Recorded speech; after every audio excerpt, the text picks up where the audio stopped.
কখনো কি ভেবে দেখেছেন, আমরা প্রতিদিন যা কিছু পাচ্ছি তা আসলে কার দেয়া?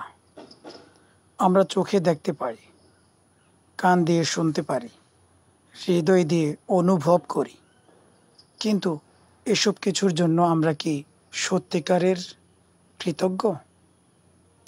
আজকের এই হৃদয় ছোঁয়া গল্পতে আপনি জানবেন এক মহান নবী, সেই বাক্য যে বাক্যটি আল্লাহর দরবারে শ্রেষ্ঠ শুকরিয়ার উদাহরণ হয়ে গেল। হযরত দাউদ আলাইসাল্লাম ছিলেন একাধারে নবী, বাদশাহ ও একনিষ্ঠ আল্লাহর ইবাদতকারী।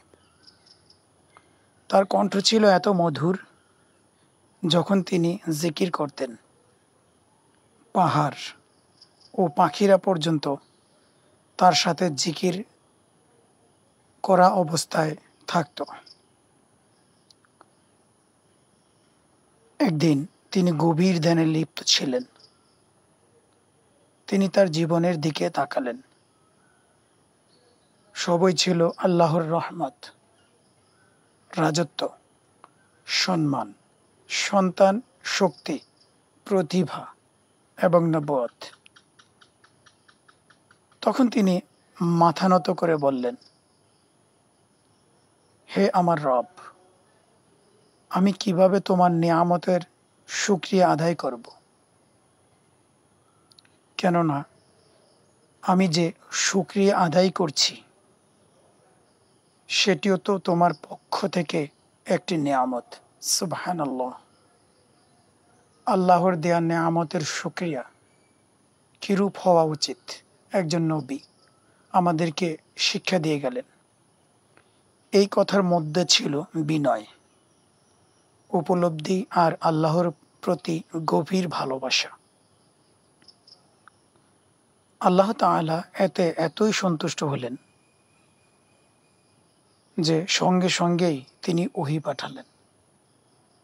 হে দাউদ, যখন তুমি বুঝলে যে আমার দেয়া নেয়ামতের জন্য তুমি যথার্থ শুকরিয়া আদায় করতে পারছো না, বরং সেই চেষ্টা করার তৌফিকও আমারই পক্ষ থেকে, তখনই তুমি আমার নিকট সত্যিকারের কৃতজ্ঞ বান্দা হয়ে গেলে। আল্লাহু আকবার। ভাই ও বোনেরা, আজ আমরা কি করছি? একটু দেরিতে খাবার পেলে বিরক্ত হই,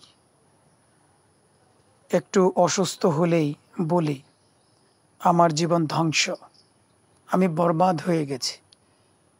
অথচ কত বড় নেয়ামত প্রতিদিন আল্লাহ আমাদের দিচ্ছেন। চোখ, যার শুকরিয়া সারা দুনিয়ায় যা আছে সব ফিদিয়া হিসাবে দিলেও আদায় হবে না।